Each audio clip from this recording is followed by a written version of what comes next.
Para lo que va a significar el examen periódico universal del Consejo de Derechos Humanos de la Organización de las Naciones Unidas.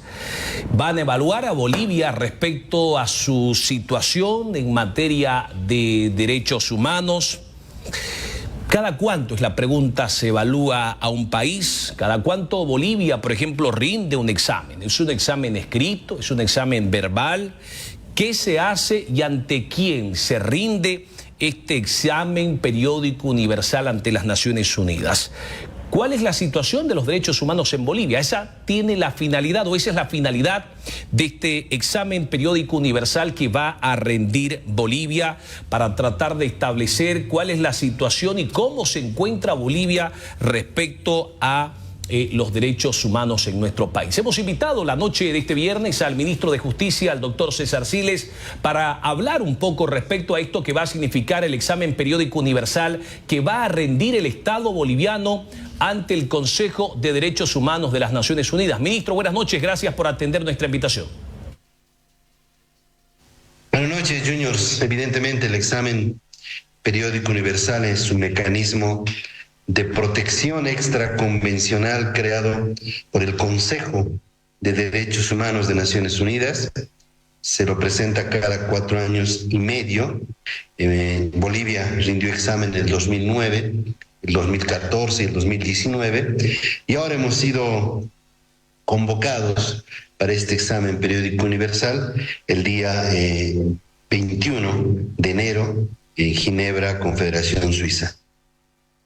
Ministro, el examen periódico universal de los derechos humanos ante las Naciones Unidas o de las Naciones Unidas, usted dice, se rinde cada 4 años y medio. ¿En qué consiste este examen periódico y qué establece el mismo? Es decir, ¿hay aprobación, hay aplazo? ¿Cuáles son los niveles que se dan a un país después de la realización de este examen periódico universal sobre los derechos humanos?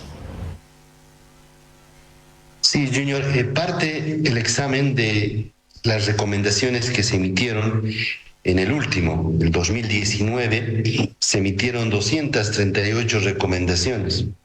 Del 2019 a la fecha, no solamente de presentación del examen oral, porque hemos nosotros enviado el informe escrito el pasado año, se muestran los avances de cumplimiento de estas 238 recomendaciones.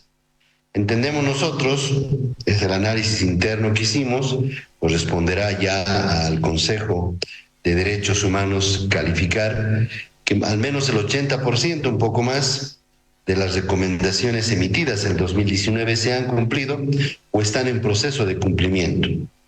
Bolivia siempre se ha caracterizado por su alto compromiso en materia de derechos humanos. No es desconocido para nadie que estos últimos años hemos invitado y hemos abierto las puertas a varios organismos internacionales, relatorías especiales, grupos especiales de investigación, de análisis, de revisión, de cómo andan los derechos humanos en el país. Seguramente eso también va a ser evaluado favorablemente. Y los campos en los que básicamente se trabajan los grupos de derechos evaluados pueden dividirse en derechos civiles y políticos, en derechos económicos, sociales y culturales, la atención a los grupos de alta o en riesgo de vulnerabilidad, como los niños, niñas, adolescentes, las mujeres, las personas con discapacidad, la población LGTBI y otros. Y finalmente también hace énfasis en los informes de los estados en los derechos de las naciones y pueblos indígenas, originarios y campesinos, y en el derecho que tenemos todos a un medio ambiente sano y saludable, y el derecho de la propia madre tierra a subsistir. Ministro, ¿cómo se da este examen periódico universal? ¿Se lo da ante el Pleno del Consejo de Derechos Humanos de las Naciones Unidas? Este está compuesto por 193 países. ¿Cómo se evalúa a un Estado, por ejemplo, cómo Bolivia va a defender la situación de los derechos humanos el próximo 21 de enero allí en Ginebra, en Suiza? cuando se vaya a calificar la situación de Bolivia respecto a este tema. Sí, como te decía, Junior, la metodología de presentación de este informe comienza con el informe escrito que fue enviado el año pasado. En el segundo semestre del año pasado fue enviado, complementado. Ya el Consejo de Derechos Humanos, ante quien se rinde este examen, tiene toda esa información escrita, con anexos, con documentos respaldatorios, cifras, etcétera. Y lo que corresponde ahora es, en más o menos 3 horas, que va a durar la defensa, el presentar en una primera parte un resumen de los avances y, a nuestro juicio, el cumplimiento de las recomendaciones, de esas 238 recomendaciones. Y en una segunda fase, quizá la más importante, comienza el examen propiamente, que son las preguntas que te va a hacer el Consejo de Derechos Humanos, preguntas aclaratorias, complementarias, pero también se han adscrito, y ese es el procedimiento, varios países para preguntar a Bolivia. Más o menos tenemos ya varias preguntas de avance, por lo menos 20 países anotados que nos van a preguntar en 1 minuto y medio respecto a los temas que te he hecho referencia, ¿no? Los derechos civiles, políticos, los derechos económicos, sociales y culturales, grupos en riesgo de vulnerabilidad, pueblos indígenas, medio ambiente, pero también nos preguntarán, aunque nosotros consideramos que gran parte de estas recomendaciones a las que ahora voy a referir se han cumplido, respecto al marco constitucional vigente, los tratados internacionales en materia de derechos humanos que Bolivia ha adoptado, las ratificaciones que ha hecho de sus tratados, la forma como los está implementando, el marco legislativo que tiene, las políticas públicas, la estructura de los propios órganos del Estado en materia de derechos humanos van a ser parte de este examen periódico universal. Importante también anotar, Junior, que además de la información que ha mandado el Estado boliviano, otras instituciones como el Defensor del Pueblo, públicas, pero también privadas, fundaciones, organizaciones que trabajan en materia de derechos humanos, han mandado su propio informe. Es una especie de sopesar ambos informes, el que manda el Estado boliviano, los informes de la sociedad civil, para rendir el examen periódico universal el 21 de enero. Es decir, ministro, ya se envió el informe y ahora hay al menos unos 20 países que están interesados en hacer una serie de preguntas, seguramente tienen dudas. ¿En esta instancia hay una calificación o salen fruto del examen periódico universal recomendaciones, ministro? Sí, es lo segundo. En el 2019, después de haber rendido el examen, y ahora va a pasar exactamente lo mismo, en un tiempo rápido. Va a haber un informe preliminar donde nos van a decir cuántas recomendaciones se han cumplido de esas 238. Seguramente habrá nuevas recomendaciones, pero tendremos ya máximo hasta el día viernes esa respuesta al examen que se traduce en recomendaciones, ¿no? Recomendaciones del Consejo de Derechos Humanos al Estado boliviano para seguir profundizando el resguardo, protección, defensa de los derechos humanos. Importante anotar también que esta, como decía al principio, defensa es presencial, ya no hay las defensas híbridas o virtuales como antes, pero debido a políticas de austeridad, la delegación boliviana es mínima, pero con la convicción de que tenemos la información, la documentación para poder hacer conocer los avances en materia de derechos humanos a Naciones Unidas, no solamente al Consejo, sino a los 193 Estados miembros de la ONU. Está presidida la delegación por mi persona como ministro de Justicia, nos acompaña también la embajadora en Ginebra, el embajador de Bolivia en Ginebra, 2 viceministros, uno de Planificación y otro de Justicia también, y el secretario general de la vicepresidencia, con quienes vamos a no solamente iniciar en el diálogo o discurso de inicio con todo el contexto de lo que se ha hecho, sino también en las preguntas y respuestas que se van a dar durante la defensa. Ministro, aprovechando su atención a esta invitación que le hemos realizado para hablar sobre este examen periódico universal que va a rendir Bolivia el próximo 21 de enero en Ginebra, le quiero preguntar respecto a lo que ha sucedido en la jornada de este viernes en Tarija. ¿Cuál es su opinión? ¿Cuál es su análisis? La justicia ha declarado rebelde a Evo Morales, no se presentó por segunda vez, el juez ha hecho algunas valoraciones respecto a los certificados médicos forenses, hay una orden de arraigo, hay la anotación de sus bienes, hay el congelamiento de sus cuentas. ¿Cómo ve el gobierno, el que Evo Morales se resista a responder por las acusaciones y los presuntos delitos que pesan en su contra? Hay un viejo dicho, Junior, que señala que el que calla otorga. Y yo creo que, y lo dije públicamente, quien tiene la conciencia tranquila, quien tiene la seguridad de que sus actos están enmarcados en la ley, se presenta a declarar, sea como testigo, sea como imputado, como sindicado, o en esta audiencia al cual ha sido convocado de medidas cautelares. Y cuando no lo hace, yo diría que hasta hay una presunción de culpabilidad, que si bien algún abogado me dirá, pero la Constitución rige el principio de inocencia, pero para la sociedad, para quienes estamos también vigilantes de este y otros procesos donde están en juego derechos sexuales de las niñas, niños, adolescentes, un grave delito de trata de personas, tráfico ilícito de migrantes, pues parecería que el miedo de comparecer es nomás un reconocimiento de culpa. La actuación de las autoridades jurisdiccionales, en este caso, y en su momento el Ministerio Público, está enmarcada en el debido proceso, producto de una incomparecencia en audiencia judicial, en este caso, porque había... ya antes no se había presentado audiencias fiscales a declaraciones que la Fiscalía había convocado, pero audiencias judiciales como esta genera lo que sucedió esta mañana, ¿no?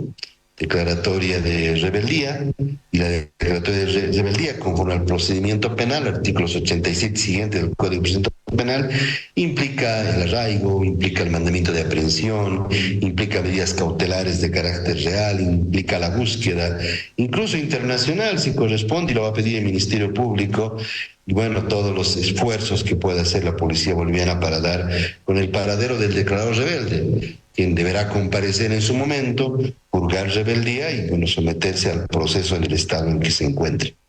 Ahora, ministro, le pregunto, habló el abogado de Evo Morales, don Jorge Pérez, y ahora le pregunto esto como gobierno nacional.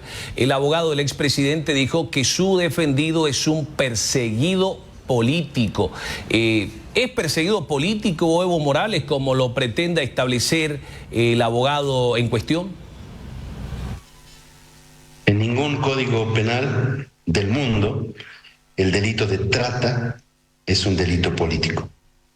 Trata es uno de los más graves delitos, un delito que lacera nuestras fibras más íntimas como padres, como madres, como bolivianos, como bolivianas. Estamos hablando de nuestras niñas, estamos hablando de nuestras nietas, de nuestras hermanas. Estamos hablando de un delito que en el mundo, Junior, resulta ser ahora el tercer más rentable, ¿no? La trata de personas. Después del tráfico de estupefacientes y el tráfico de armas, es la trata de gente, trata de personas. No es un delito político desde ningún punto de vista. Al contrario, los estados nos hemos unido en varios instrumentos internacionales, hablamos hace un rato, en materia de derechos humanos, para luchar contra la trata. Y les está hablando no solamente el ministro de Justicia y Transparencia Institucional, sino el presidente del Consejo Plurinacional contra la Trata y Tráfico de Personas. Hemos pronunciado en un primer consejo en el que yo asumí como ministro, repudiando no solamente la conducta y el proceso contra Evo Morales, que no estaba avanzando, sino todos los procesos que se tienen en Bolivia por este grave delito de trata, que deberían avanzar, deberían dar con los responsables y debería sentar un precedente para que no vuelvan a repetirse este tipo de actos criminales. Ahora, como ministro de Justicia, ¿cómo entiende usted, doctor Siles, el hecho de que Evo se atrinchere en el Chapare y sucede que allí nadie puede ejecutar ni una orden de citación, menos una orden de aprehensión? Nadie se anima a entrar a esta región del país, allí donde está atrincherado Evo Morales, pero además hay cada vez más gente que lo cuida y que lo protege. Es decir, como ministro de Justicia, ¿cómo entender esto? Porque el Chapare parece convertirse en un superestado dentro del Estado. Estamos en un Estado constitucional de derecho y no puede suceder que una provincia, un lugar de Bolivia no pueda caracterizarse por el respeto al Estado constitucional de derecho. Entiendo que este fallo, porque es un fallo, un auto que ha emitido la justicia en Tarija, sea el inicio de restablecer el Estado constitucional de derecho. Son las autoridades llamadas por ley, la policía, la fiscalía, en hacer cumplir ahora una orden judicial, ya no solamente una orden fiscal. Y más bien, nuevamente, exhortar, pedir a nombre del pueblo boliviano, no mío propio, al señor Morales que comparezca, que acuda a un llamado de la autoridad judicial. Él ha sido expresidente y como tal conoce las consecuencias de una incomparecencia, que es lo que sucedió exactamente en horas de la mañana. Ahora, doctor Siles, aparece un memorial que lo hacen aparecer como si fuera presentado por la joven Cindy Saray, una niña, cuando Evo Morales la embaraza, y ella sale, está en la clandestinidad, dice que está asustada, dijo en su momento que la obligaban a borrar el nombre de Evo en el certificado médico forense, pero aparece Cindy Saray y dice, no, yo no firmé ese memorial que han presentado ante el juez, han falsificado mi firma, es decir, delito tras delito tras delito. Pero vuelvo a lo mismo, doctor Siles, es decir, pueden cometer delitos y más delitos y suman los delitos, pero sucede que Evo sigue atrincherado en el Chapare. Y claro, hay muchos que dicen hay que entrar y detener a Evo Morales, pero hay que establecer que por detener a un ciudadano como Evo Morales pueden haber víctimas fatales, que es gente que lo está resguardando allí en el trópico. Sí, no se puede arriesgar vidas humanas, ¿no? Sin embargo, la justicia, no solamente en Bolivia, en cualquier parte del mundo, tarda, pero llega. Y prueba de ello es el acto, la decisión judicial que tomó el juez en la ciudad de Tarija el día de hoy, ordenando la declaratoria de rebeldía y la expedición de un mandamiento de aprehensión. Gracias, ministro. Gracias, le agradecemos gentilmente por atender nuestra invitación y darnos a conocer su punto de vista respecto a lo que va a significar este examen que va a rendir Bolivia ante el Consejo de las Naciones Unidas el próximo 21 de enero, pero también darnos a conocer su punto de vista respecto a Evo Morales. Mi última pregunta, ministro. ¿Qué le diría usted a Evo Morales si en este momento lo está viendo? No utilice un proceso penal del cual tiene que asumir defensa, tiene que presentar sus descargos, aclaraciones, argumentos. No es un debate con la prensa o con la opinión pública, sino es un debate jurídico en una instancia jurisdiccional y el Ministerio Público. Y no utilice, decía, este proceso del cual tiene que defenderse, tiene que asumir defensa, tiene ese derecho además de hacerlo, para movilizar gente, para afectar la libre circulación de las personas, para arriesgar a otras personas que eventualmente lo siguen a cometer más delitos. Porque también es delito interrumpir el libre tránsito, también es un delito el realizar actos vandálicos, el realizar terrorismo de Estado, y eso está haciendo el señor Evo Morales, ¿no? Debería de hacer un mea culpa, comparecer ante la justicia, aclarar su verdad de los hechos, garantía de presunción de inocencia en Bolivia, garantía de debido proceso en Bolivia. Por ello se ha tardado tanto en esta declaratoria de rebeldía, que podía haberse hecho antes. Bueno, debido proceso, incidentes, chicanerías que se presentaron, evitó que se lo haga antes, pero está en un momento procesal, y sus abogados lo saben, de que él puede purgar rebeldía, comparecer y defenderse de las serias acusaciones que pesan en su contra. Gracias, gracias, ministro. Le agradecemos gentilmente por haber atendido nuestra invitación. Buenas noches, muy amable. Gracias. Vamos a una pausa y ya regresamos. No se vaya. Detrás de la verdad. Detrás de la verdad.